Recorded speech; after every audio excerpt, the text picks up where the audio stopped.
y liderazgo. Lo vamos a contar, del vestidor al campo, del miedo al avanzar. Si escuchas este podcast te vas a inspirar a tomar tu playbook y salir a liderar.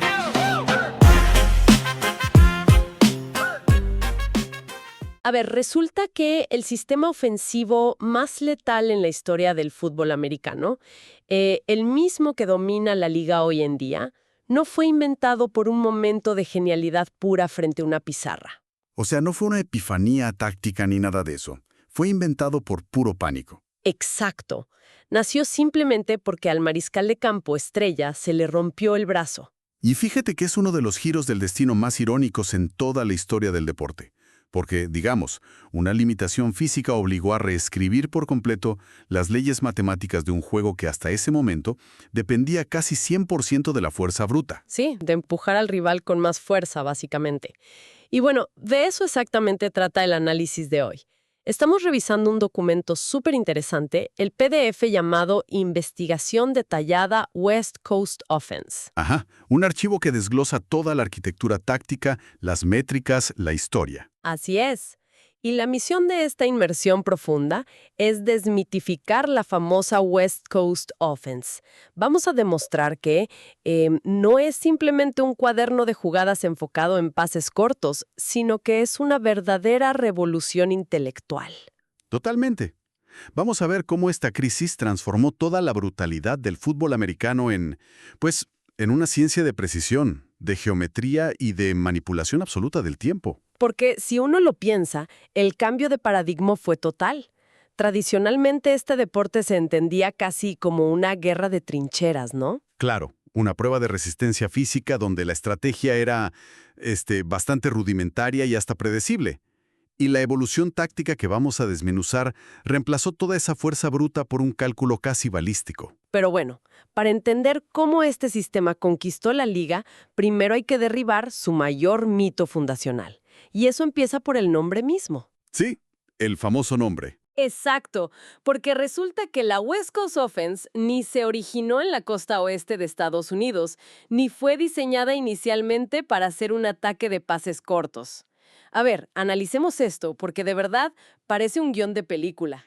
Es que la narrativa popular está completamente equivocada, y todo por culpa de un error periodístico. Un reportero, ¿verdad? Sí, un reportero de la revista Sports Illustrated en los años 80. Etiquetó erróneamente el sistema de los San Francisco 49ers como la West Coast Offense, pero originalmente, en los años 70, ese término se usaba para describir la ofensiva de Don Coryell en San Diego. Ah, el famoso Air Coryell. Exactamente. Y el Air Coryell era diametralmente opuesto. Era un ataque vertical, súper profundo y de muy alto riesgo. Nada que ver con lo que hacían los 49ers. Mientras tanto, el sistema del que estamos hablando hoy, la verdadera revolución táctica, pues nació en el Medio Oeste, específicamente en Cincinnati, Ohio, por ahí de 1968. Bajo la mente del asistente Bill Walsh y con la estructura súper estricta del entrenador Paul Brown. Sí, y por eso mismo es que los puristas de la historia del deporte, gente como Bill Belichick, se niegan categóricamente a usar el nombre popular y prefieren llamarla la Ohio River Offense. Y aquí es justo donde entra el factor del accidente histórico que mencionabas al principio. Porque Bill Walsh originalmente llegó a Cincinnati con la idea de implementar un ataque vertical y muy agresivo. Claro, tenía el personal para hacerlo. Exacto. Tenía a su disposición a un mariscal de campo llamado Greg Cook. Y Cook era un pasador con un brazo absolutamente prodigioso, diseñado para lanzar misiles de 40 yardas sin esfuerzo. El plan era dominar por aire. Pero luego viene la tragedia. Cook sufre una lesión devastadora en el hombro que básicamente acaba con su carrera. Y ahí llega el momento de pánico. Al perder ese cañón que era el brazo de Cook, Walsh se ve obligado a utilizar al suplente, Virgil Carter. Y Carter era, digamos, el opuesto polar de Cook. Totalmente. Carter era un atleta muy inteligente, con mucha movilidad, excelentes instintos, pero con una carencia gigantesca. No tenía fuerza en el brazo. Exacto. No podía lanzar esos pases profundos que dictaba la época. Fíjate que es la analogía perfecta de la alta cocina. Es como si un chef estuviera planeando, no sé, el banquete de carne asada más espectacular del mundo. Tiene los cortes inmensos listos y en el último minuto explota el horno. Qué buen ejemplo, ¿sí? Y en lugar de rendirse, pues toma sus cuchillos y termina inventando el mejor menú de sushi del mundo. O sea, cortes minúsculos, técnica microscópica y una geometría perfecta. Y lo fascinante aquí es cómo Walsh tomó esa enorme limitación física y la usó para invertir por completo la sabiduría convencional del fútbol americano, porque en esa época el dogma era sagrado. Uy, sí. La regla de oro era que primero se debía establecer el juego terrestre. Había que correr el balón para obligar a la defensa a acercarse a la línea y solo entonces, ya que estaban cerca, se podía lanzar un pase profundo.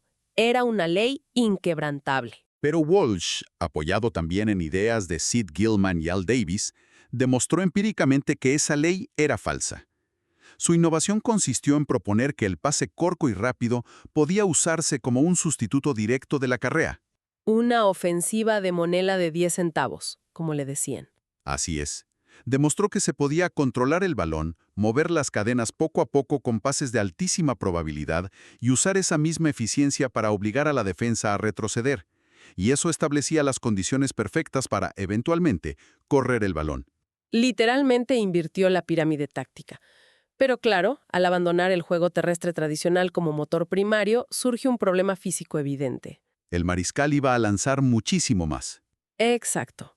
Y eso significa que estará expuesto a ser aplastado por defensivos gigantescos con mucha mayor frecuencia. Y ya no se le podía proteger simplemente poniendo bloqueadores más pesados enfrente. No, porque los defensivos siempre van a ser más rápidos o más fuertes. Entonces, la solución de Walsh fue protegerlo usando el tiempo y la geometría. Y para lograr esto, la arquitectura de la cancha se tuvo que reconfigurar desde cero. Y ahí es donde entran las formaciones asimétricas, ¿no? Ajá. Un ejemplo clarísimo es el uso de los corredores divididos, los llamados splitbacks. Históricamente, los corredores se alineaban uno detrás del otro para generar fuerza de impacto hacia el frente, pero Walsh los separó. Y los empezó a usar como receptores potenciales. Exacto. Al hacer esto, creaba un desequilibrio matemático inmediato. O sea, ponía a 5 jugadores ofensivos elegibles para atrapar el balón contra solo 4 defensores en el centro de la formación. Las defensas tradicionales dejaban unos agujeros estructurales masivos al intentar cubrir esto. Y entonces el pase de 3 a 7 yardas se convirtió en el arma principal. Digamos que la meta ya no era lanzar el balón 30 yardas por el aire, sino lanzarlo muy rápido, hacia el espacio vacío. Y permitir que el receptor consiguiera las famosas yardas después de la recepción. El concepto conocido como YAC. Pero para que esa sincronización existiera en el campo, tengo entendido que Walsh implementó un sistema marcial, casi robótico, para los pies del mariscal. Sí, el sistema de drops, o retrocesos, se volvió el metrónomo de toda la ofensiva. Había reglas inamovibles. 3 pasos hacia atrás para pases rápidos, los cuales debían salir en menos de 2 segundos. O sea, algo instantáneo. Casi automático. Luego, 5 pasos para rutas intermedias y 7 pasos para jugadas de desarrollo más lento. Pero el requisito indispensable era que el último paso del mariscal debía tocar el césped exactamente en el mismo milisegundo en el que el receptor hacía su corte. Aquí es donde se pone muy interesante.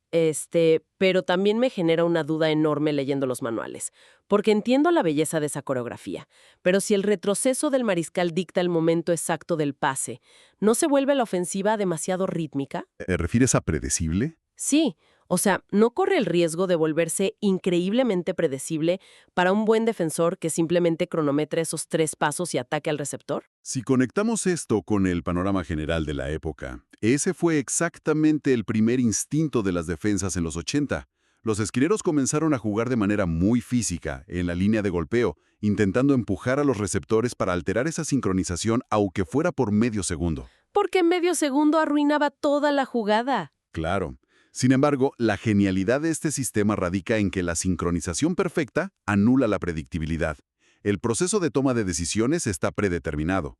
El balón sale tan absurdamente rápido que matemáticamente el defensivo no tiene tiempo de procesar el golpe. El balón ya salió de las manos del mariscal antes de que puedan reaccionar. ¡Wow!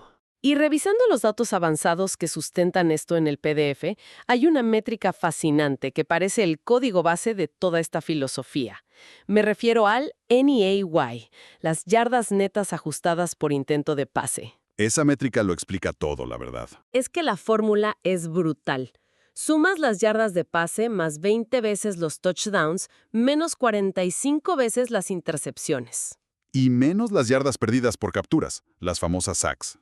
Todo eso dividido entre intentos de pase sumados a las capturas. Es un sistema que penaliza de forma masiva los errores. Y el NR revela el miedo subyacente que moldeó la mente de Bill Walsh.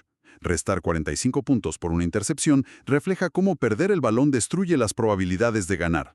Y penalizar las capturas muestra el daño enorme de perder yardas. Y la West Coast Offense está diseñada exactamente como un escudo contra esos dos eventos. Así es, los pases rápidos y el sistema rígido de retroceso erradican el riesgo. Mantienen la eficiencia siempre en números positivos. Y para que esa sincronización perfecta funcione contra diferentes defensas, cobra vida a través de lo que los manuales llaman la Biblia de rutas. La Biblia de rutas es una obra de arte. Porque no se trata solo de decirle a un jugador que corra hacia un espacio vacío. Son combinaciones diseñadas no para ganar una pelea física, sino para someter a la defensa a un conflicto lógico imposible de resolver. Como el concepto Smash, por ejemplo. Claro, el smash es el destructor por excelencia de la cobertura Cover 2.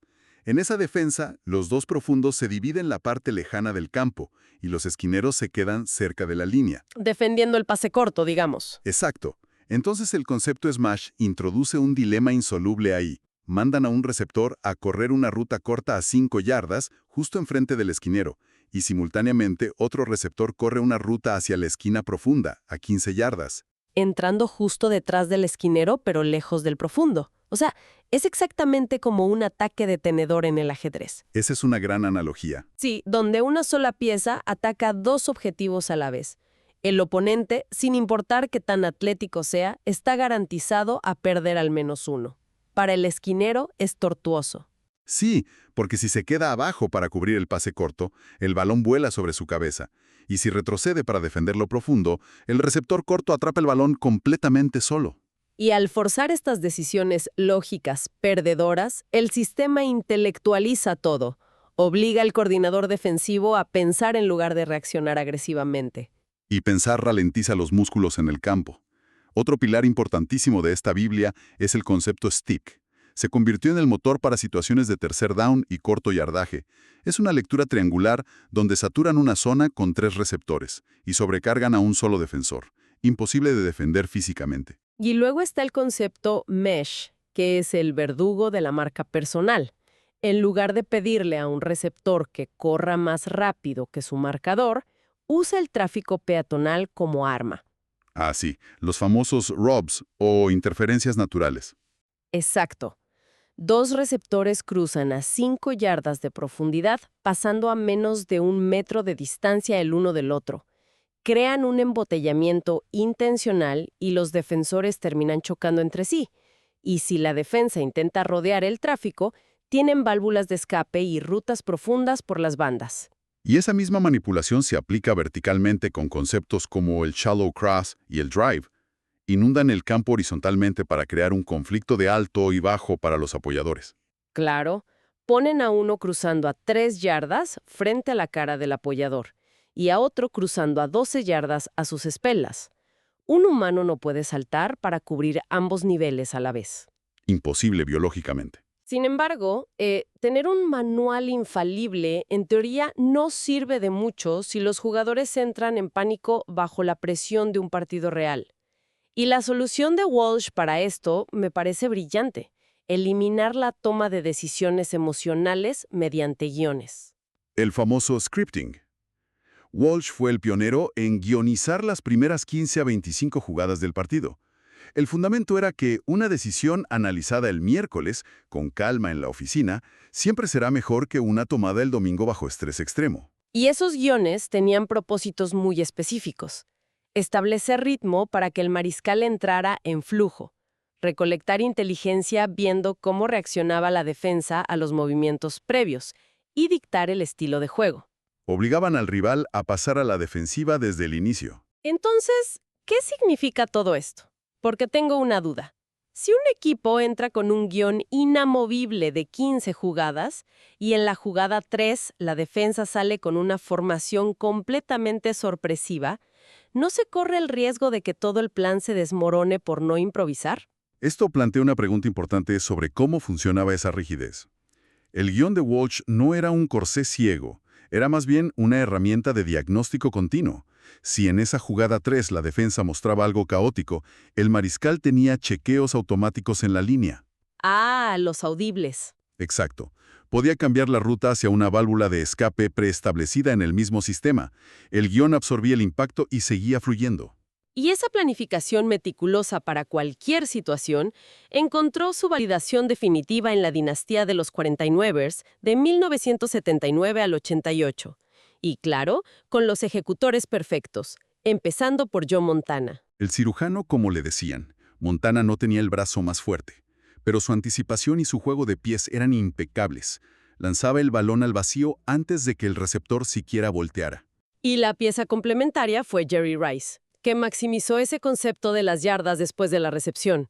Un pasecito cruzado de 5 yardas se convertía en un touchdown de 80. Y ni hablar de la versatilidad de jugadores como Roger Craig.